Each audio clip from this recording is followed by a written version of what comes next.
Morning mga kababayan. Good morning, good morning, good morning sa ating lahat mga kababayan.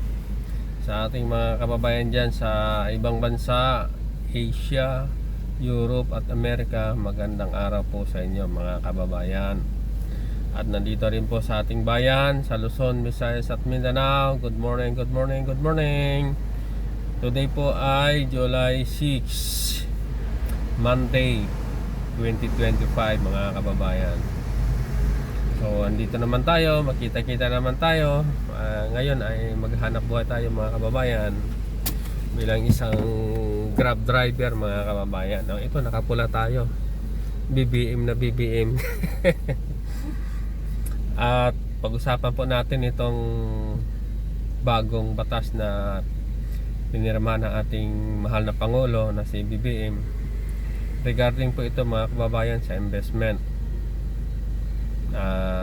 Kita nyo po mga kababayan kung kaano kagaling ang ating mahal na Pangulo na si BBM. 10 ng kanyang mga kasamahan sa administrasyon. Maraming salamat kasi binibigyan sila ng talino at paggabay ng ating mahal na Panginoon mga kababayan. So ating mahal na Pangulo ay we are encouraging every Filipino citizens, OFW, migrant workers, simpleng Pilipino na mayroong kunting puhunan, you can invest in Philippine Stock Exchange, sabi ng ating mahal na Pangulo. Lalo na yung mga kababayan natin na magretiro sa ibang bansa o kahit dito sa ating bayan na magre-retiro. Katulad ko ay malapit na rin mag-retire sa pagdadrive ng kababayan. So maganda itong panukala ng ating mahal na Pangulo na we are encouraging every Filipino citizens to invest in Philippine stocks market. Sabi nga po dyan mga kababayan ay you will start for 10,000 pesos. Makabay ka ng mga, you can buy stocks.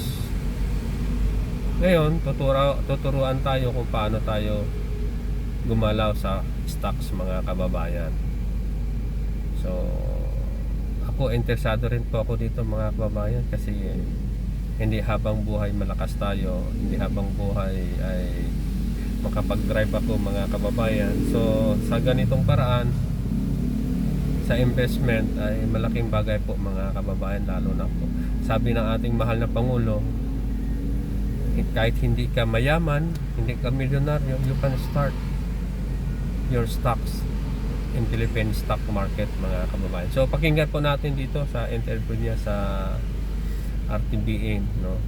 Medyo mahaba lang mga kababayan, pero please listen carefully sa mga sinasabi ng ating mahal na Pangulo mga kababayan.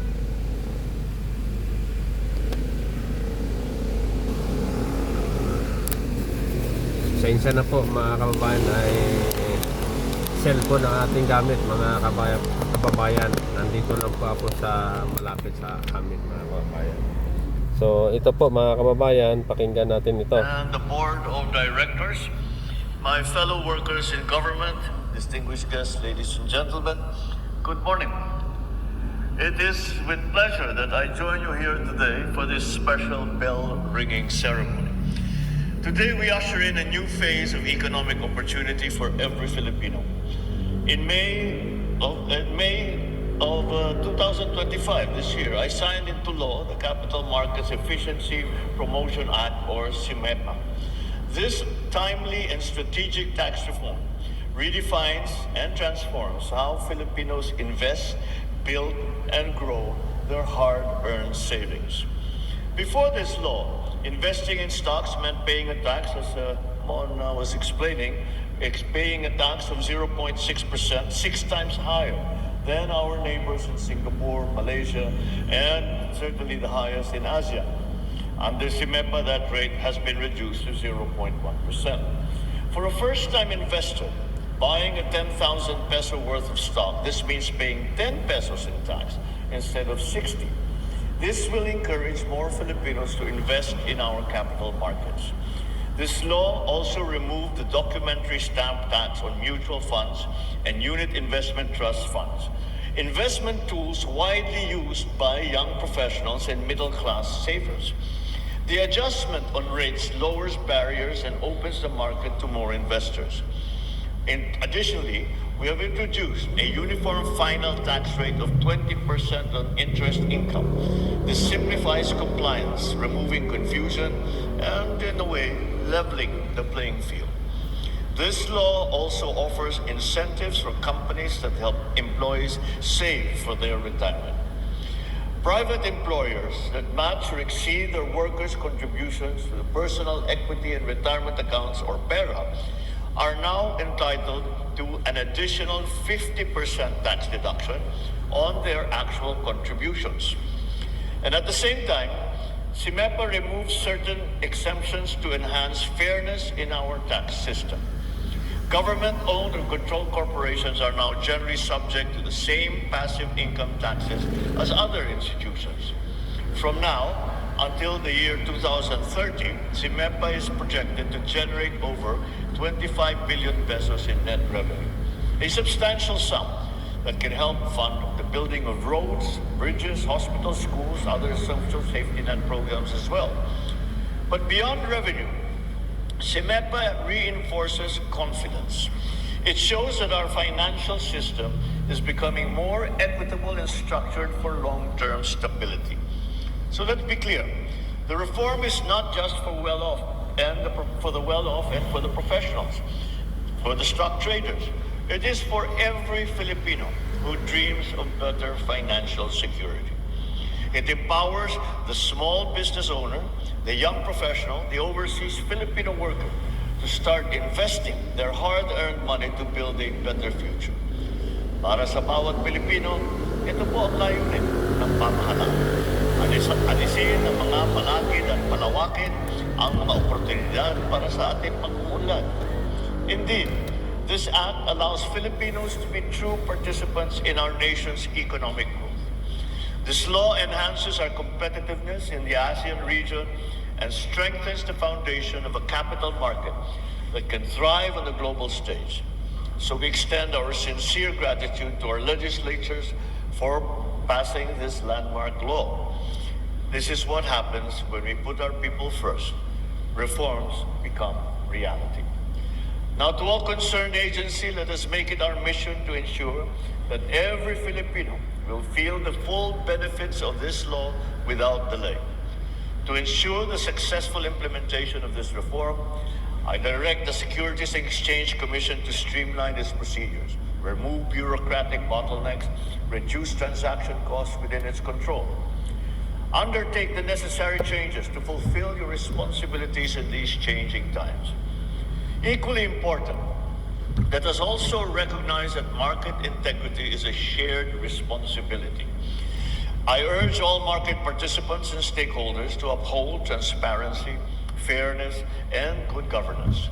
By working together in good faith, we can build an industry that earns the market's trust both here and abroad.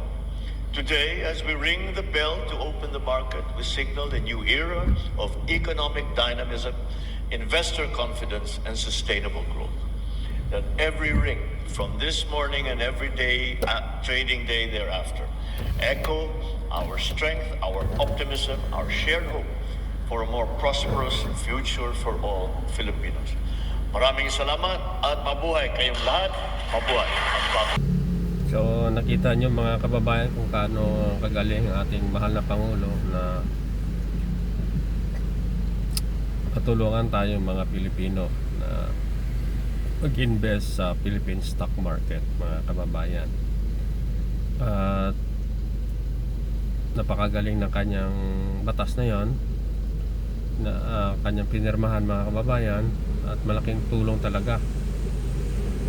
Siyempre sa government will earn mga taxes, pero mababa ang taxes na ibinibigay ng ating mahal na ang ating gobyerno, mga kababayan.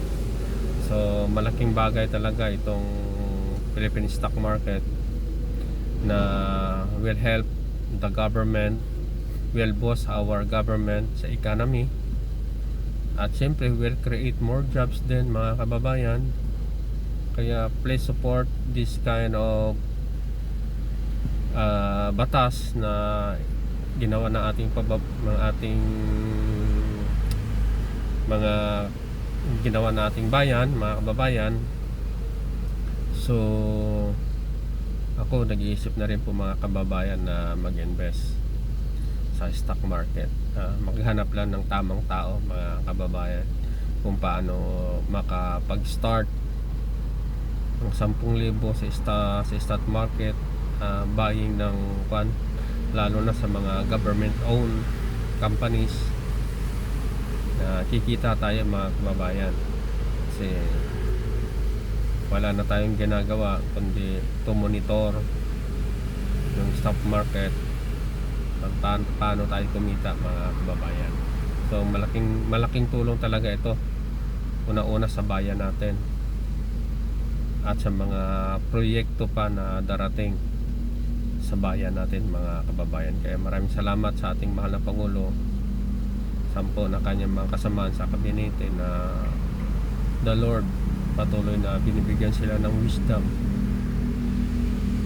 para sa ikakapaunlad ng bayan natin mga kababayan. Kaya God bless PBBM, na may patuloy kabigyan ng lakas ng ating mahal na Panginoon mga kababayan.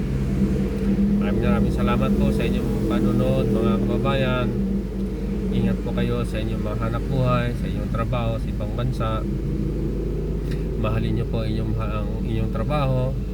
Ang inyong pamilya ay naghihintay dito sa Pilipinas mga kababayan. At nandito rin po sa bayan natin mga kababayan. Ingat-ingat po kayo sa inyong hanap buhay.